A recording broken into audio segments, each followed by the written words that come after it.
Welcome dear students, and today's topic of discussion is transport in plants. So we'll be starting with the physiology chapters, and all the 5 chapters in physiology are very important when compared to other parts, that is morphology, anatomy or biological classification. Generally the physiology questions will be more both in CET as well as NEET.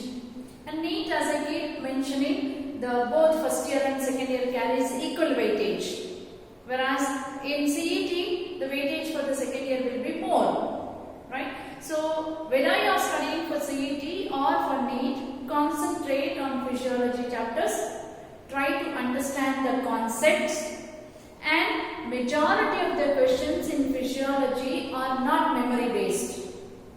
They are usually concept oriented. You need to analyze the question and then answer.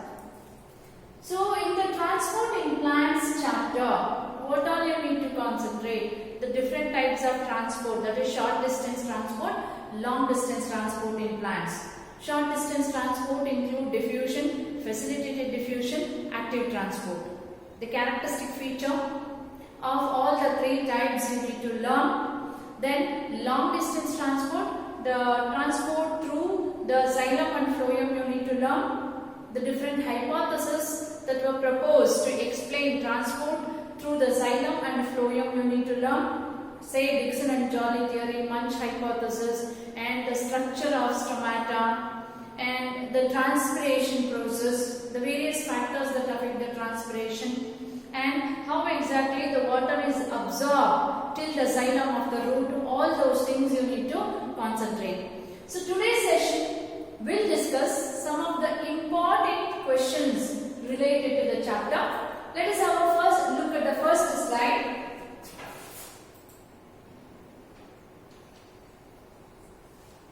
The given diagram shows co-transport method of 2 molecules.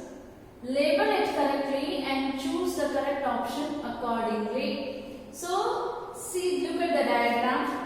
The same diagram is there in your textbook also. There are 3 different diagrams explaining the three different methods of transport, and you need to identify them. Where exactly this question comes under? It is facilitated diffusion, right? Under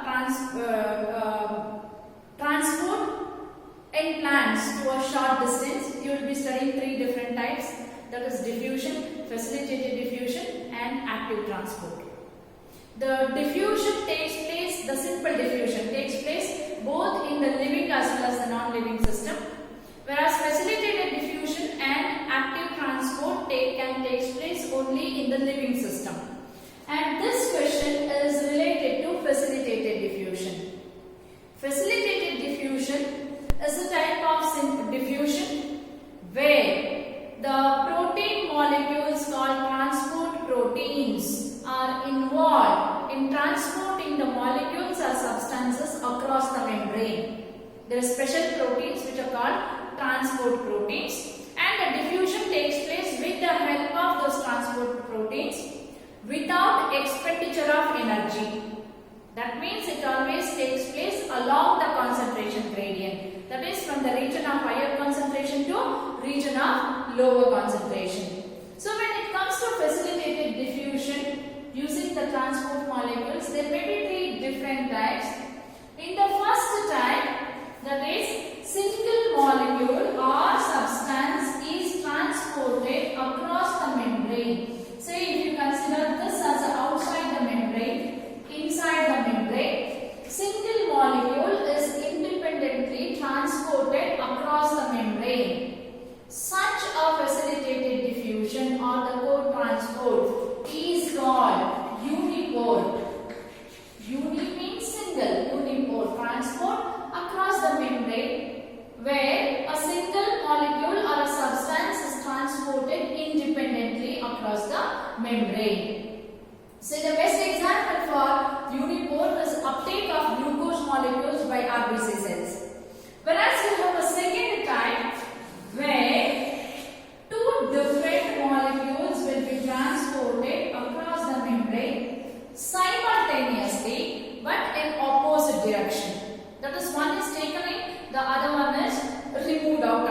cell membrane. One enters in, one moves out, right? So transport of two different molecules at a time or simultaneously across the membrane in opposite direction is called antipode.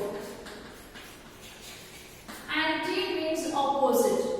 And the best example for this is the transport of sodium and calcium ions across the membrane. For every molecule of sodium ions transported in, 2 molecules of calcium ions are transported out. Then this third method, where 2 different molecules will be transported across the membrane simultaneously in the same direction. 2 different molecules of the substances transported across the membrane simultaneously means at a time in the same direction, and this is called sympode. This is called sympode, right? The transport of glucose and sodium ions in the cells of the intestine is the best example for the sympode. Now they have given 3 different diagrams, A, B, C. You need to identify what is A, what is B, what is C. If you see A, only one substance is transported across the membrane, that means it is unipode. B, 2 different substances in opposite direction, antipode. C, 2 different substances in the same direction, which is sympode. So it should be unipode, antipode and sympode. So option B is the right answer. Look at the second slide. What are aquaporins in the facilitated diffusion process? Again, the question is related to aquaporins. So, as I mentioned, the facilitated diffusion is a diffusion that takes place without the expenditure of energy, but it always takes place in the living system and with the help of a special proteins called transport proteins. The proteins are specific for the molecules to be transported across the membrane. So why facilitated diffusion? Facilitated means assisted. Why it is? It is because of the nature of the cell membrane. Nature of the cell membrane we have studied. It's a lipid bilayer where you have hydrophilic polar ends and hydrophobic non-polar tails. So lipid soluble molecules can be transported across the membrane very easily through diffusion. But water soluble molecules or the substances that dissolve in the water cannot be transported across the membrane very easily because of the hydrophobic nature of the tail portion. And also charged particles or the charged ions also need assistance. So if they have to cross the membrane. So that takes place with the help of a facilitated diffusion. So the transport proteins that are involved in the facilitated diffusion are of 2 types. Namely carrier proteins and channel proteins. The transport proteins that are involved in the facilitated diffusion can be classified into carrier proteins and the channel proteins. So these carrier proteins, say imagine this is the membrane, the plasma membrane or any biological membrane. The carrier proteins like this, they will be present across the membrane. They will bind to the substance to be transported at one end. Say this is outside media. Then the substance moves in. Say like this, the substance moves in. Once the substance moves in, there will be conformational changes in the protein like this, and it is released out. These are carrier proteins, right? They bind to the molecule to be transported at one end. That one substance move in, there will be conformational change. See, here you can see the upper side is open, the lower side is closed. Once the substance enters inside, the upper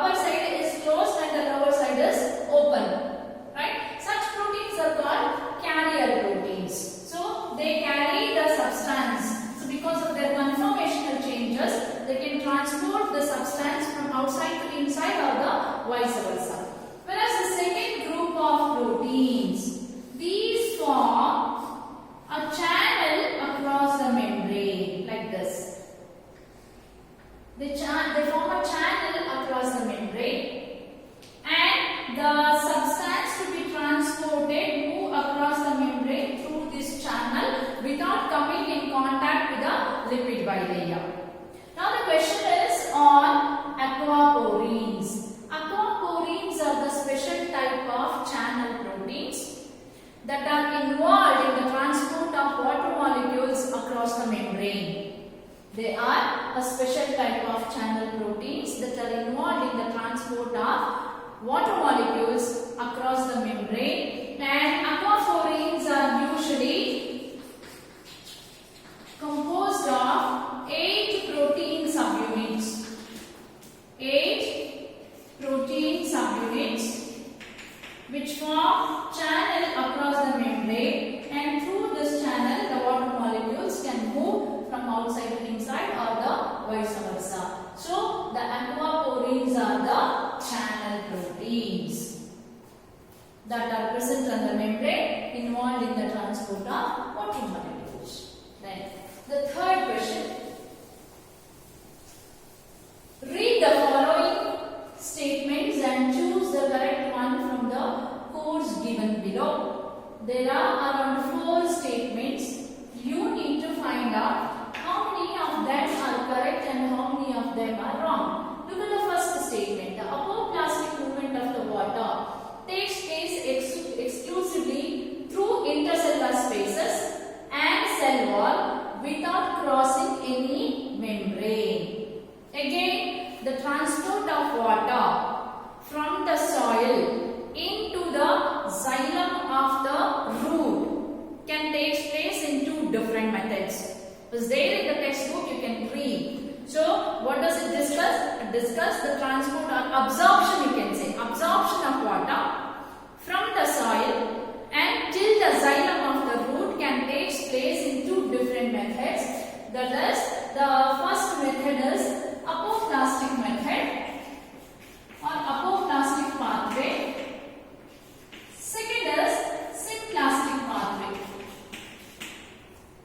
The transport of water or the absorption of the water from the soil till the xylem of the root can take place in 2 pathways, apoplastic and symplastic pathway. Now let us have a look at the diagram that explains. Say, if you see a transverse section of a root, the first cell that you see in a transverse section of a root is that of a epidermis. So epidermis is like this. Followed by epidermis, you have the cells of the cortex like this. Followed by cortex, innermost region of the cortex, which is endodermis. Followed by endodermis is the pericycle.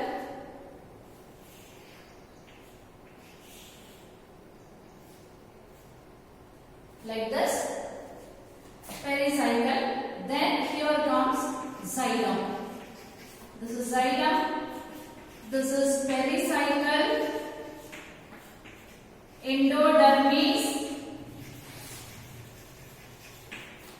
The walls of the endodermis have suberin deposition called Casparian strip that regulate the amount of water entering inside. And these cells are the cortex cells. This is epidermis. So water molecules may follow apoplastic pathway or symplastic pathway. In the apoplastic pathway, water enters into the space between the plasma membrane and the cell wall. It enters into the cell wall. As cell wall is completely permeable, primary wall I am talking about. It moves in the space between the primary wall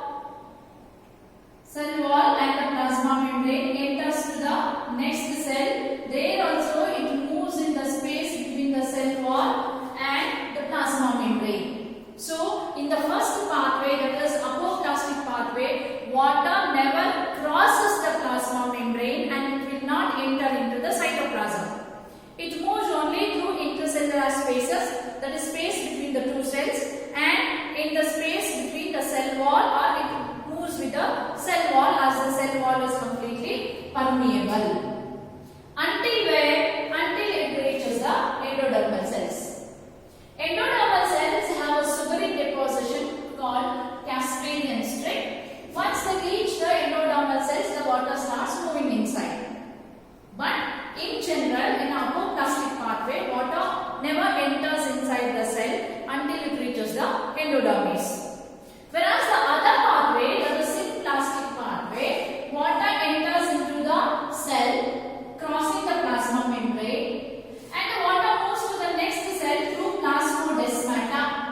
That is cytoplasmic connection that are present between the two cells. Here also it moves like this. Then into the pericycle, right? Endodermis, pericycle. From pericycle, the water will be moving into the xylem.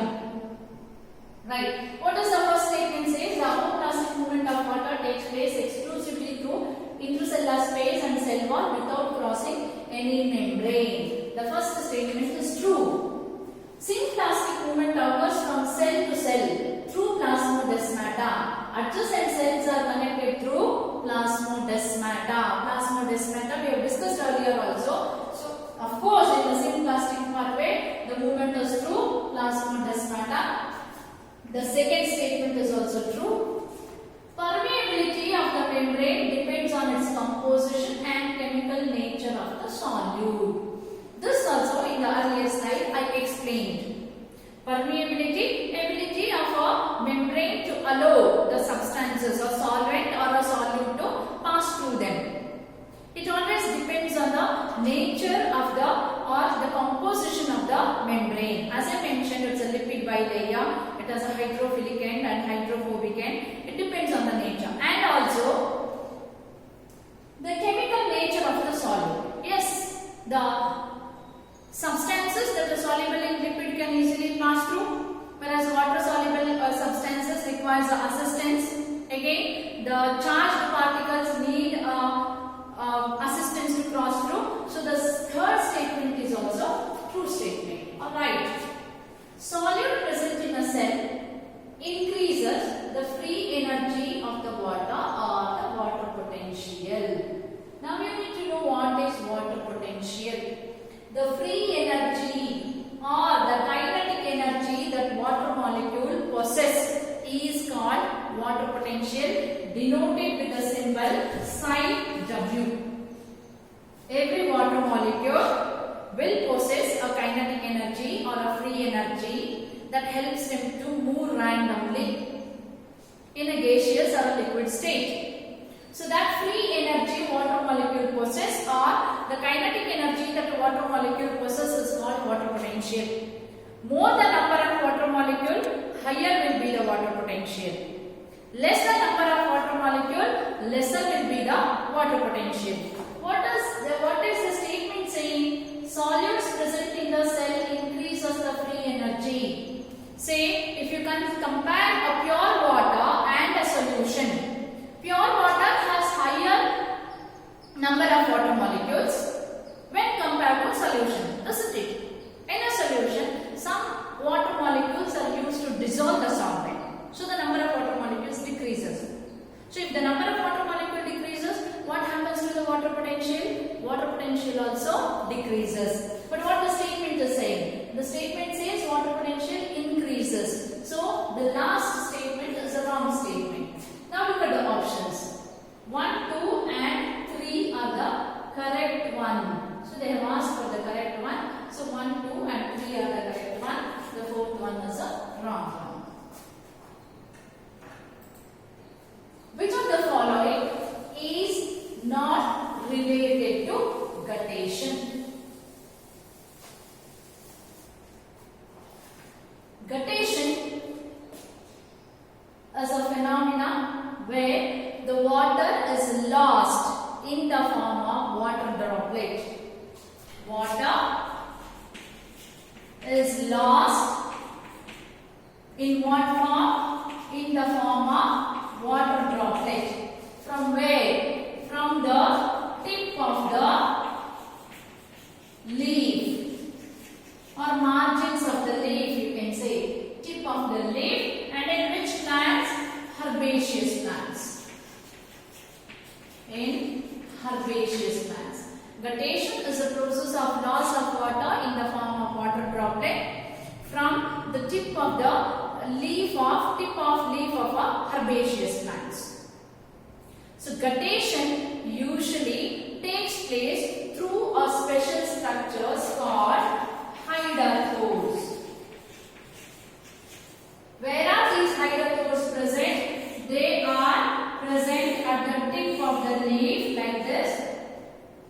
where the vein ends. And hydrothode is a small opening like this. And immediately below them, a loosely arranged cells are present like this. These cells are called epitheme. And this opening is called hydrothode. The opening is called hydrothode. And when the region where the epitheme is beginning, the vein on the midrib is ending. The xylem ends abruptly there.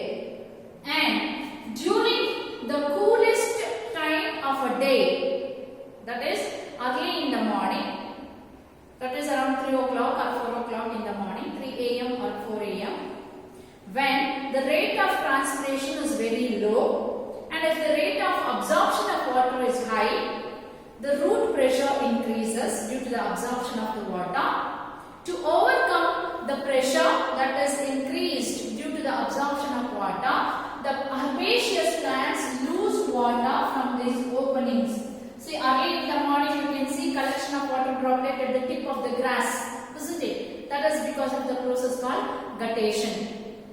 Right? They lose the water in the form of water droplet to overcome the root pressure that is developed due to the absorption of water, but the transpiration rate is low. Right? The water that is lost in the guttation is impure, unlike that of a transpiration. Transpiration, water is lost in the form of water vapor and pure water is lost. Here, the water is lost, the water lost is impure. Along with the water, some organic and inorganic substances are also lost from through the process of guttation. Now look at the statements. Water is given out in the form of droplets. Yes, in guttation, water is always given in the form of droplets. Water given out is impure, as I mentioned. Along with water, some organic and inorganic substances are also lost. So this is also a true statement. Water is given out during the daytime. Yes, the daytime. But what we have to mention is specifically the coolest hour of the day. It is not during the afternoon or something like that. This is also true. Guttation is a universal occurrence. This statement is wrong. Why it is wrong? It is not universal. As I mentioned, it is seen only in the herbaceous plants such as the grass or tomato or chrysanthemum, etc. Whereas in the tall trees, the guttation is not seen. Guttation is absent in the tall trees. It is seen only in the herbaceous plants. So the fourth statement, the guttation is universal in occurrence, is a wrong statement. Whose water potential is less than water potential of a root hair during the water absorption by the root hair? Now, as I mentioned, water potential is the kinetic energy that the water molecules possess. And water potential of a pure water is highest when compared to water potential of a solute. As the concentration of solute increases, water potential goes on decreasing. So now they are talking about absorption of water through the root hair. As you all know, the water is first absorbed from the root hair. From the root hair, it is transported to the epidermis. From epidermis to the cortex cells. From cortex to the endodermis, pericycle. From the pericycle, it is loaded into the xylem of the root. Now they are asking the water potential, whose water potential is less than water potential of root hair during the water absorption by the root hair. So that means here you can follow eliminating method. We are talking about absorption of water by the roots, right? So gravitational water, it is not related to the roots, right? Because they are asking the component whose water potential is less than the root hair. Gravitational water is a water that is present between the soil particles and the water that moves due to the effect of gravity. Gravitational water is a water available for the roots to absorb. So it is a wrong answer. wrong answer. And pure water is a wrong answer because pure water always has a highest water potential, that is 0. Right? By convention, the water potential of a pure water is 0. And the water potential of any solution will be negative. More the concentration of solutes, less will be the water potential. So pure water is also wrong answer. Vacuolar sap is the right answer. Right? The vacuolar sap will have water potential less than the root hair. And water always move from region of higher water potential to region of lower water potential. So root hair, after absorbing the water potential in the root hair increases. Whereas in the vacuole of the cells, due to the presence of solutes, the water potential is decreased, and from the root hair, water moves into the vacuolar sac of the root cells. So the right answer is vacuolar sac. What is required for the transport of substances through a membrane from a region of lower concentration to region of higher concentration? Again, a question related to short distance transport. Short distance transport is of 3 types. The first is simple diffusion. The second is facilitated diffusion. And the third is active transport. Right? So the facilitated diffusion, the transport to a short distance is 3 types: simple diffusion, facilitated diffusion, active transport. Both simple and facilitated diffusion takes place from region of higher concentration to region of lower concentration. Right? And since the transport takes place along the concentration gradient, it does not require the expenditure of energy. Simple diffusion can take place both in living as well as non-living system, whereas facilitated diffusion, though it doesn't require energy, it requires special transport proteins to transport the substances across the membrane. But both of them are always from a region of higher concentration to region of lower concentration. The question is about from the region of lower concentration to higher concentration, that is across the concentration gradient, or we say uphill movement, that is from the region of higher to the region of lower concentration. So that is possible only in the active transport. Active transport again can take place only in the living system. Here also special transport proteins are involved in the process. But what is the difference? The active transport always requires input of energy, because the substances has to be transported from the region of lower concentration to the higher concentration. It requires input of energy. So option A, input of energy, is the right answer. If turbidity of a cell surrounded by water increases, the wall pressure is. So for this, you need to know what is turgidity, what is turgor pressure, and what is wall pressure. So when a cell is kept in a hypotonic solution, say this is the vacuole, we have nucleus, right, and the cell is placed in a hypotonic solution. Hypotonic solution is a one whose solute concentration is less than the cell sap. A solution, an external solution in which solute concentration is less than the cell sap. This is the cell. The solute concentration of external medium is less than the cell sap. Such cells are called hypotonic solution. So when a cell is kept in a hypotonic solution, water starts entering into the cell through diffusion. Water starts entering into the cell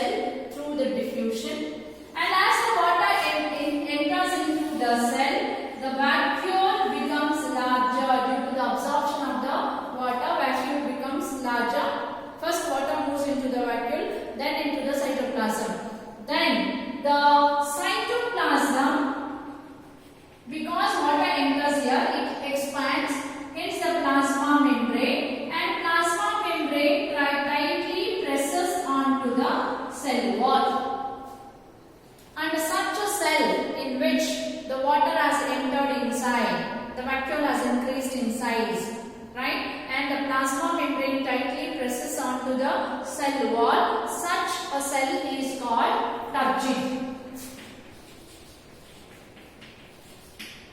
When the cell becomes turgid, right, it develops a positive hydrostatic pressure.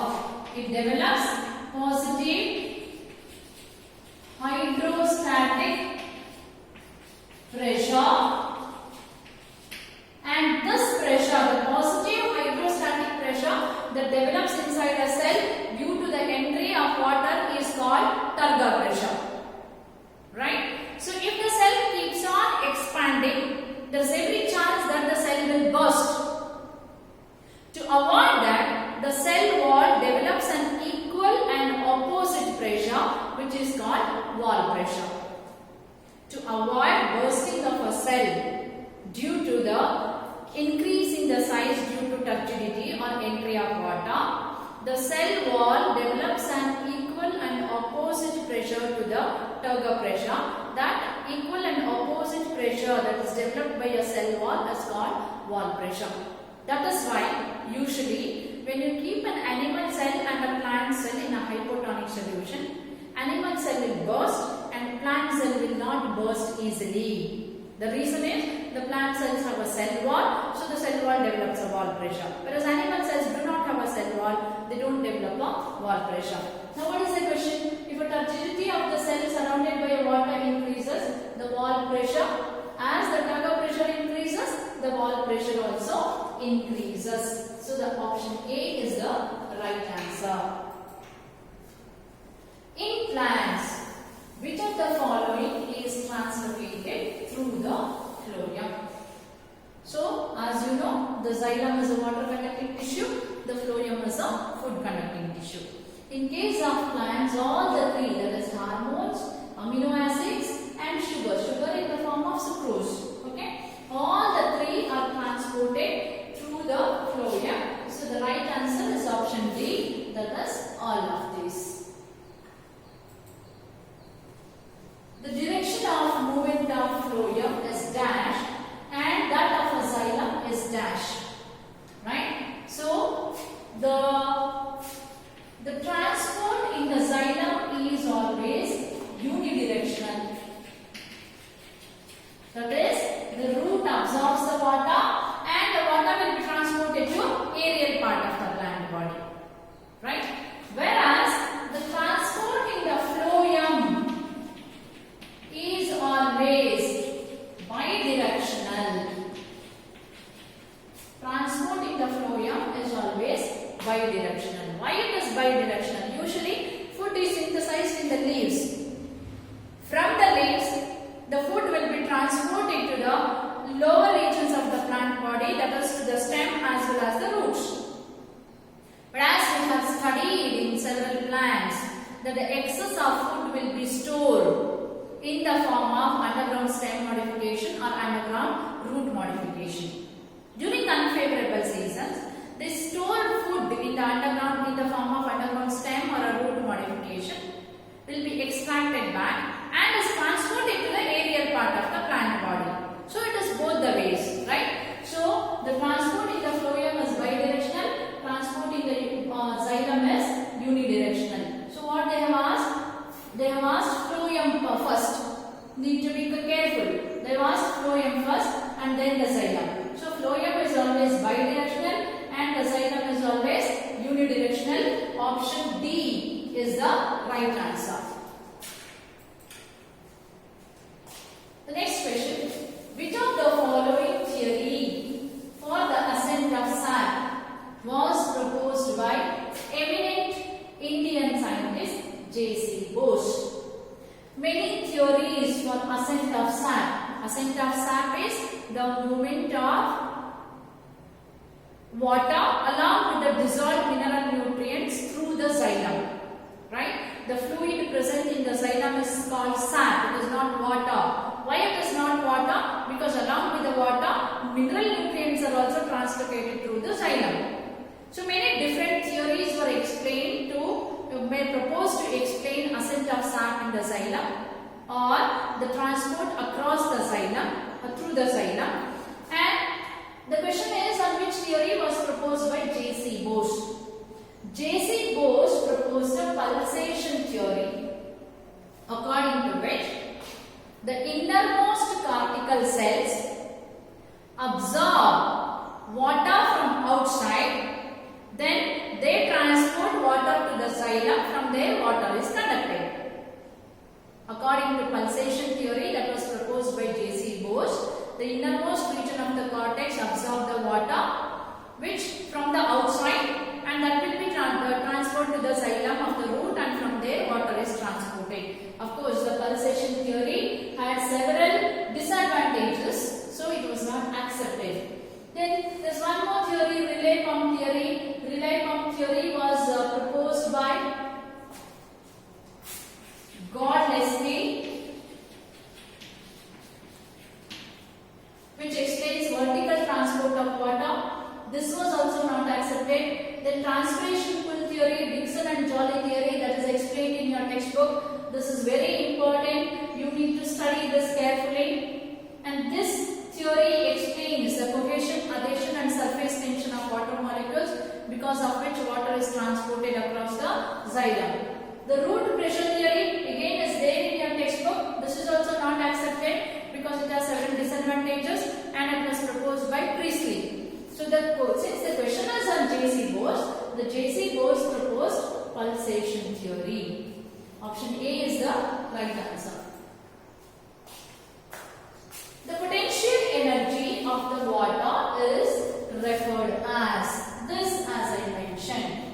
Every water molecule possesses a kinetic energy or a potential energy, or it is called free energy, because of which they can move from one region to another region, usually from region of higher concentration to lower concentration, or you can say region of higher water potential to region of lower water potential. It is referred as water potential. Water potential is denoted with the symbol psi W, and water potential is always equals to sum of solute potential plus pressure potential.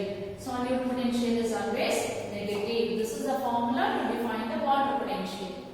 Water potential is sum of solute potential, or it is called osmotic potential, denoted with the symbol psi S, and is always negative, and psi P, that is pressure potential. Solute potential is amount, or solid potential, or it is called osmotic potential, amount with which water potential decreases due to addition of solutes.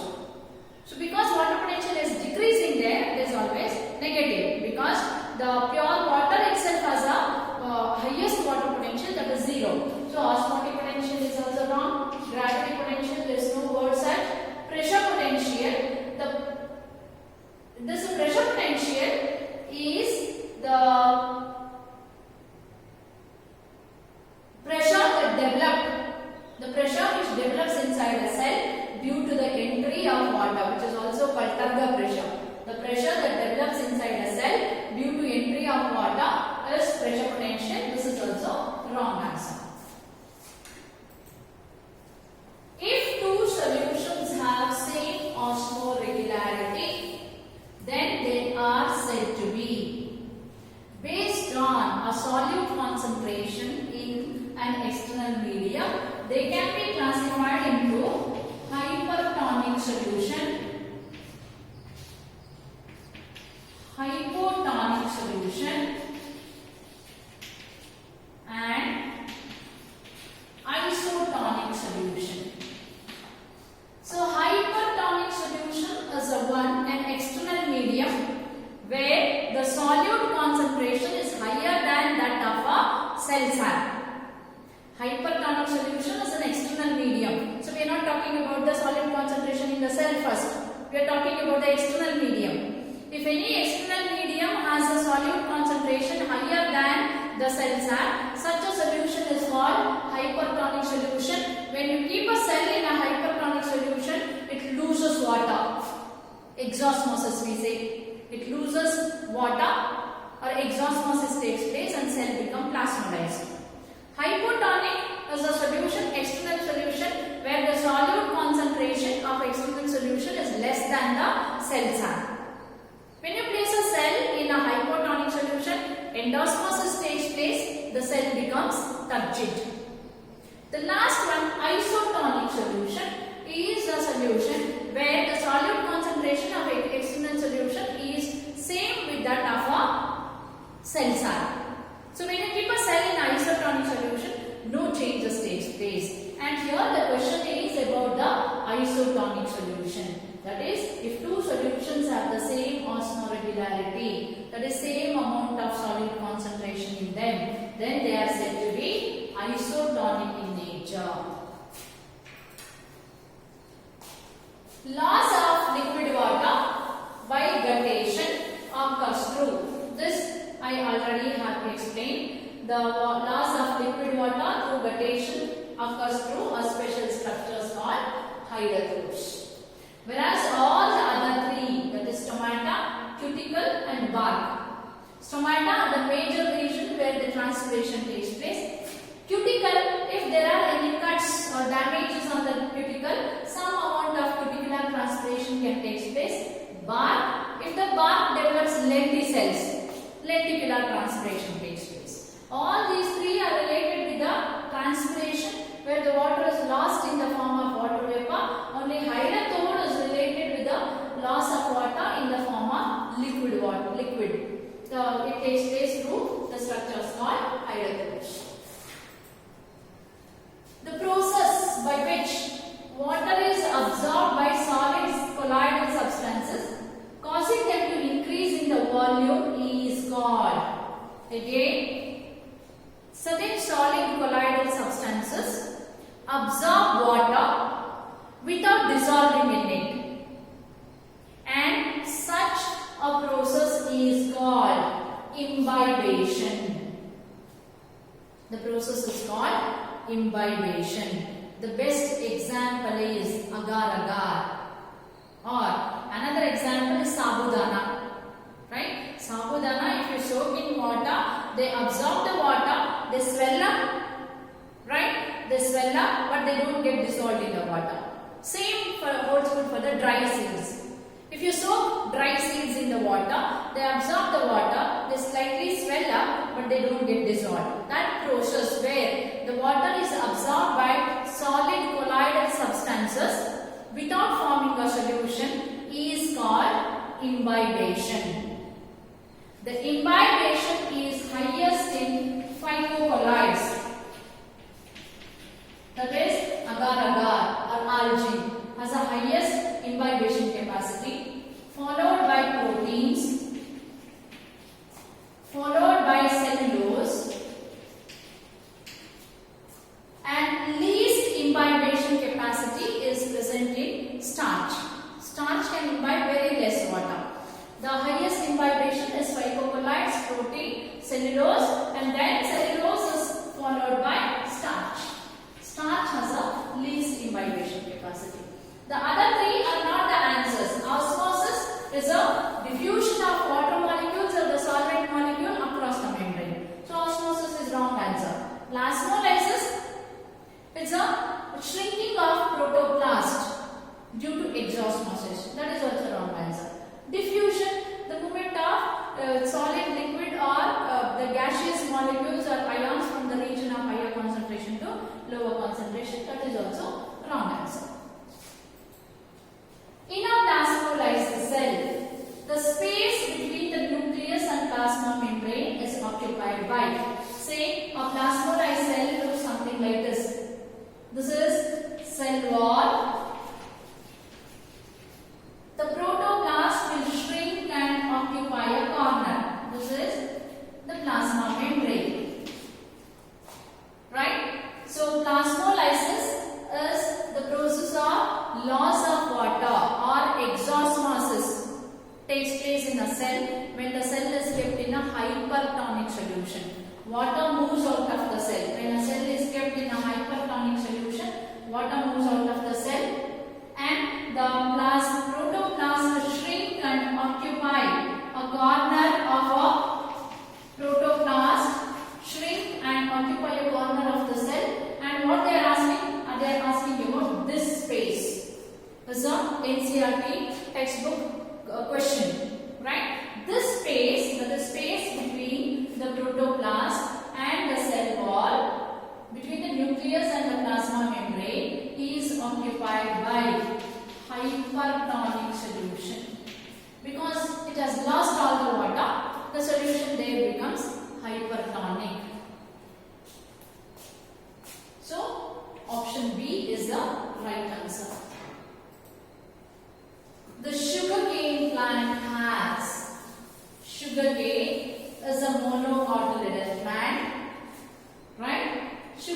supporting plant has dumbbell shaped guard cells. Guard cells is related with the structure of the stomata. Pentamerous flower, reticulate venation, capsular fruit. So we will try to eliminate the wrong answers. The first one, capsular fruit, is a wrong answer because they have a fruit called caryopsis. The fruit of the sugarcane is called caryopsis. Reticulate, wrong answer because they have parallel venation. Pentamerous flowers are the flowers that have each whorl of a flower will have 5 or multiples of 5 number. That is, they will have 5 calyx, 5 sepals, 5 petals, like this. The number of petals or a sepal or androecium or a gynoecium, the individual members will be either in number 5 or the multiples of 5. But most of the monocotyledons are trimerous in nature. That is also wrong. Dumbbell shaped guard cells. Yes, this is the right answer. In case of monocots, the guard cells are dumbbell shaped like this. The guard cells encloses a cavity called stoma or stomata. This is the shape of the guard cells. Whereas dicot, they will be kidney shaped like this. In case of dicot, guard cells will be kidney shaped. This is a dicotyledon guard cell and this is a monocotyledon guard cell. So the right answer is dumbbell shaped.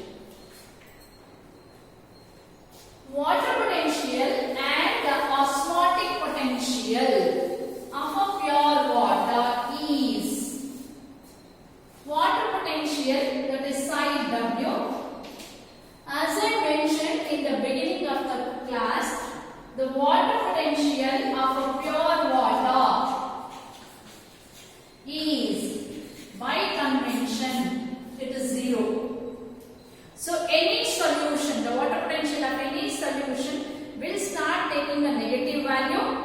More the number of solutes present in it, more negative it will become, right? Or less will be the water potential. So by convention, the water potential of a pure water is 0. Now let us look at the osmotic potential. Osmotic potential, which is denoted as psi S, is defined as amount with which water potential decreases. Amount with which water potential decreases due to addition of solutes. Due to addition of solute. The amount with which water potential decreases due to addition of solutes. Now what are we talking about? We are talking about pure water. Pure water doesn't have any solutes. Obviously, solute potential will also be 0. So, the right answer is option A. When pea seeds and wheat seeds are put in a water, which of the two will imbibe more water? For this you need to remember imbibition capacity of different substances. Right? What are they asking? Pea seeds and wheat seeds. Pea seeds are rich in protein. Wheat seeds are rich in starch. And in comparison with the protein and the starch, which one has a higher imbibition capacity? Yes, you are right. Protein has a higher imbibition capacity that I have explained in the previous slide. So obviously, pea seeds will absorb more water or imbibe more water when compared to wheat seeds. So, look at the option, wheat seed. Wheat seed is not an option because wheat is rich in starch. The imbibition capacity of starch is very, very less. Pea seeds is the right answer because pea seeds are rich in the protein. So, they imbibe more water in comparison with the wheat seeds. So, option B is the right answer. Why all the minerals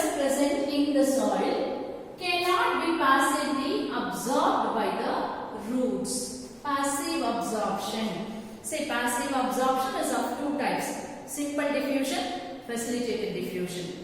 Passive absorption will not require the expenditure of energy. Now what the question is saying, not all the ions that are present in the soil can be absorbed passively by the roots. And what could be the reason? There are two reasons behind this. The first reason is that many ions that are present in the soil are charged particles. And as I mentioned, because of the nature of the cell membrane, charged particles cannot cross or cannot be transported across the membrane without the expenditure of energy. The other reason is many a times the concentration of the ions or the minerals in the soil will be less when compared to the concentration of the minerals in the cell sap. So that means for absorption they have to move from a region of lower concentration to region of higher concentration. So let us look at those are the two reasons. Look at the options. Mineral existence in soil is more. This is wrong. If it is existence is more, they can be absorbed passively. Due to less concentration of ions in the root interior than the soil. If the root interior, the concentration of ion is less and in the soil if it is more, then again it doesn't require, it will be a passive transport, not active transport. This is also wrong. Due to more concentration of ions in the root interior than the soil. So the concentration of minerals will be more in the root when compared to concentration of same mineral in the soil. So hence, as I mentioned, it has to be transported through active transport, not the passive transport. So option C is the right answer.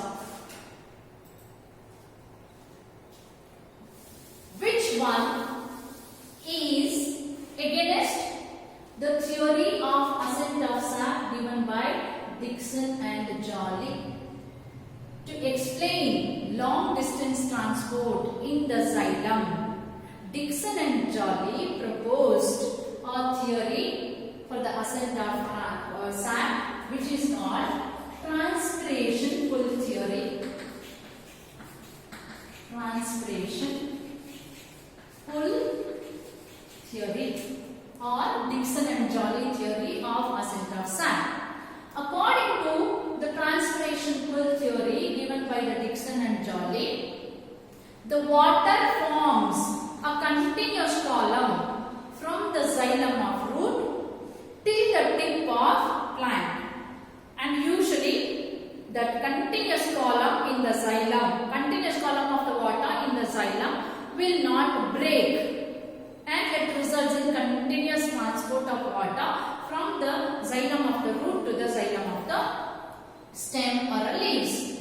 And the reason behind formation of continuous column of water is because of the cohesion of water molecules.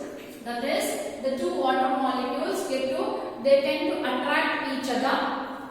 Adhesion of water molecule.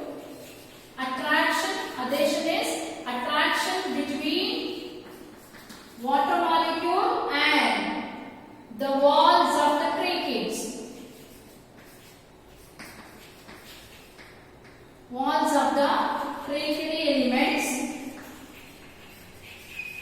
and surface tension. That is, water molecules in a liquid state are attracted more towards each other in a surface. So because of all these reasons, the water forms a continuous column from the xylem of the root till the tip of the plant body.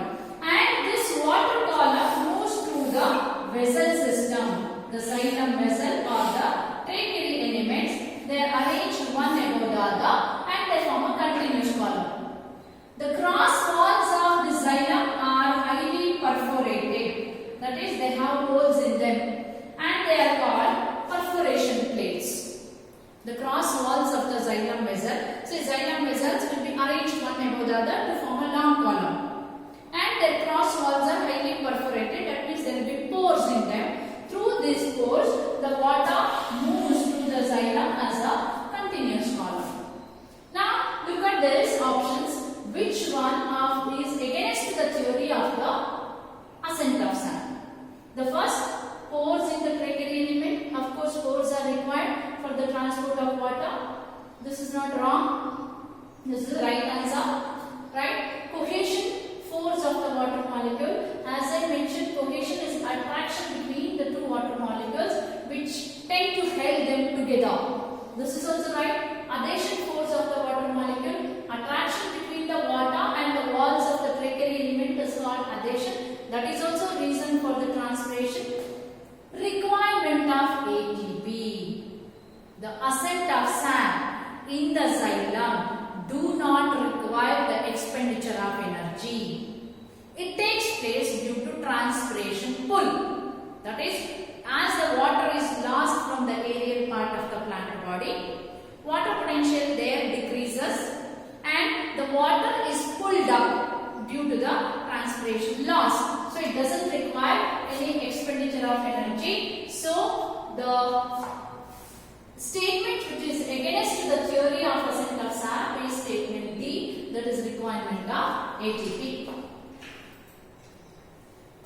Water potential increases due to, as I mentioned, the pure water has a highest water potential which is 0 and that water potential can be increased. Now the question is how the water potential can be increased. The option 1, addition of solutes. This is wrong because addition of solutes decreases the water potential.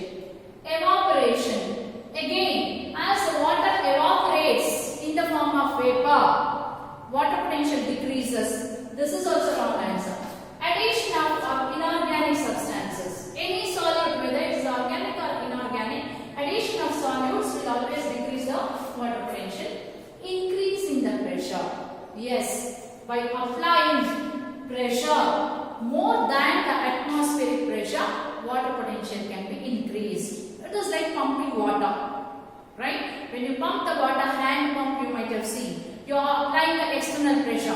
When you apply external pressure, water moves up, isn't it? So, if you apply a pressure more than the atmospheric pressure, the water potential can be increased. Movement of molecules in 3 forms of matter. From a region of higher concentration to region of lower concentration can be termed as. Now what you need to look at, all the 3 forms of matter, that is gas, liquid and solid state. From a region of higher concentration to region of lower concentration. That means if any transport is taking place from a region of higher to lower, it is not active, it is passive transport. Can be termed as. Now look at the options. Osmosis. Osmosis is movement of only water molecules or the solvent molecule. So osmosis is a wrong answer. The next one, passive transport. Passive transport is a general term which include both simple diffusion as well as facilitated diffusion. In the facilitated diffusion that takes place only in the living system, only the solute molecules are transported, not the gaseous molecules. Solid or liquid molecules are transported, not the gases. So facilitated diffusion, passive transport is a wrong answer. Of course, it is not active because the movement is from the higher to lower. Active is always lower to higher. So diffusion is the right answer. Diffusion is the only process, simple diffusion is the only process that takes place in all the 3 states of matter, that is gas, liquid and solid. And as the only process that is not dependent on living system. See, diffusion can take place in this room also. If you open a bottle of perfume, soon the smell will occupy the entire room. This is simple diffusion, right? So diffusion is a process that takes place in all the 3 states of matter. The diffusion process is highest in gases. Gases diffuse very readily, followed by liquid, and lowest is in the solid. Diffusion of solid molecules is less when compared to liquid and the gases. Highest diffusion process can be the gaseous molecules easily diffuse when compared to liquid and solid. So for the question 22, the right answer is diffusion. The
Diffusion of water takes place from region of higher diffusion to pressure to region of lower diffusion pressure.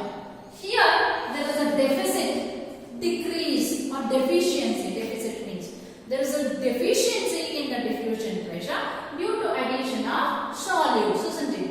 And the water molecules always move from region of lower diffusion pressure to region of higher diffusion pressure. That is the ulta of that of a water potential. In water potential, water moves from region of higher water potential to lower water potential. DPD, the water moves from region of lower DPD to region of higher DPD, and DPD is difference between the osmotic potential minus TP. That is OP minus TP. Osmotic potential is an external pressure. Sorry, osmotic pressure, not potential. Osmotic pressure is an external pressure that is required to stop the entry of water through osmosis. And Tugger pressure, you all know. DPD can be calculated by finding out sum of the difference between osmotic pressure and Tugger pressure. And this DPD is also called suction pressure. Whenever there is a deficit in the diffusion pressure, the water is sucked there or absorbed into that system. So DPD is also called suction pressure. Which of the following transport induces conformational changes in the proteins? This I explained earlier. Look at the options here. Simple diffusion doesn't require any proteins, so it is a wrong answer. Osmosis doesn't require any proteins. It is again a diffusion of solvent, so this is also wrong answer. Across the semi-permeable membrane. Osmosis, diffusion of solvent molecule from region of higher concentration to region of lower concentration across semi-permeable or selectively permeable membrane. Facilitated diffusion, since this always involves the participation of transport protein, facilitated diffusion is the right answer. Facilitated diffusion always requires involvement of proteins in them, right? And especially the carrier proteins, as I mentioned, they bind to the substance to be transported at one end. There will be conformational changes, the substance move in and the substance will be released at the other end. Facilitated diffusion is the right answer. Cell A has a water potential of 3 bars. Cell B has a water potential of 8 bars.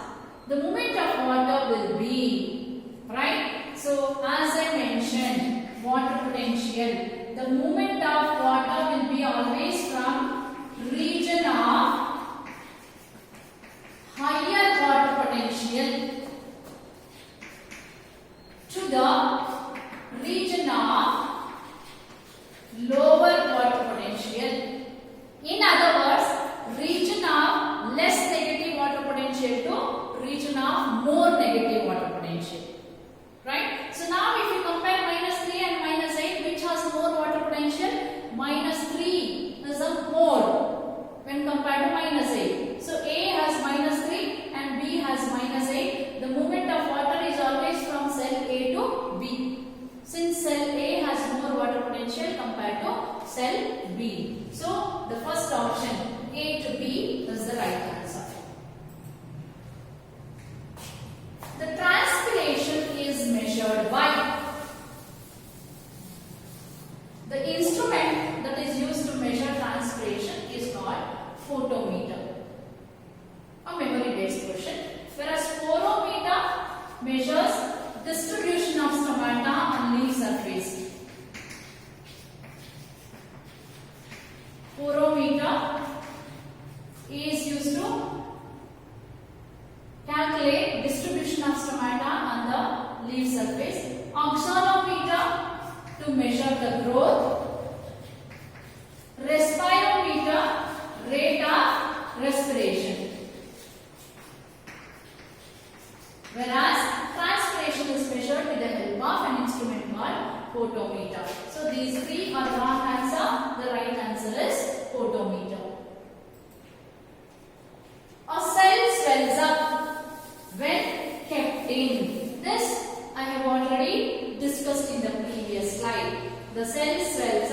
when kept in hypotonic solution due to endosmosis. Swelling of dry grapes, that is raisins, when kept in water is the best example. The water enters inside because the solute concentration in the cell sap will be higher than the external solution. During that time, water enters into the cell through endosmosis and the cell swells up. So, hypotonic solution is the right answer. Which of the following statements are true or false? The positive hydrostatic pressure is called Turger pressure. This I already explained. When water enters inside a cell, the cell develops a positive hydrostatic pressure and which is called Turger pressure. Right statement. Wall pressure exerts to prevent the increase of protoplasm size. Again, this also is explained. When Turger pressure increases, the cell wall develops an equal and opposite pressure, which is called wall pressure. Diffusion is more rapid in liquids than in gases. Again, this is explained. Diffusion is more rapid in gases than the liquid, so it is a wrong statement. Diffusion of water through a semi-permeable membrane is called imbibition. Wrong. Diffusion of water through a semi-permeable membrane is called osmosis, not imbibition. So this is also wrong. Osmosis is movement of substance which takes place along the diffusion gradient. Osmosis is movement of solvent. You cannot call it as a substance. It is a movement of water or the solvent which takes place along the diffusion gradient. Of course, diffusion gradient only, from region of higher diffusion gradient to lower diffusion gradient, but it is not movement of substance. So this is also wrong. So look at the options. 1 and 2 are true, while 3, 4, 5 are false. So option 1 is the right answer because 1 and 2 are true, all the remaining 3 are false statements. When a plasmolysed cell is kept in hypotonic solution, then water will move inside the cell. Which force causes this?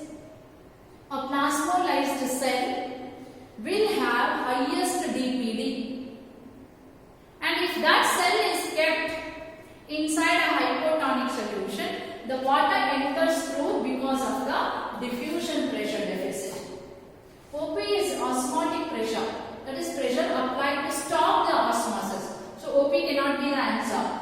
WP, again, wall pressure is developed to oppose the Turger pressure. This is also not answer. So the water enters into the plasmolysed cells due to the phenomena of diffusion pressure deficit, because a plasmolysed cell has a highest diffusion pressure deficit. Which of the following has a maximum water potential? Again, if you look at, as I mentioned, any solution will have water potential less than the pure water, and pure water has the maximum water potential, which is 0. 2% sucrose solution, 4% glucose, 10% sodium chloride, all these have a less water potential. The maximum water potential is in pure water. In plants, long distance transport of organic and inorganic substances occur. Short distance transport, as we have discussed, it occurs through either diffusion, simple diffusion, facilitated diffusion, or active transport, or imbibition. Whereas long distance transport takes place through the xylem and phloem. And those xylem and phloem are the complex permanent tissues you have studied in anatomy. Now look at the options. Simple permanent tissue, wrong, because simple permanent tissues are parenchyma, mesenchyma and collenchyma. Complex permanent tissues. Example for complex permanent tissues are xylem and phloem. So it always takes place with the help of xylem and phloem. So with this we will be finishing the discussion part. Again, as I keep telling, read your textbook thoroughly.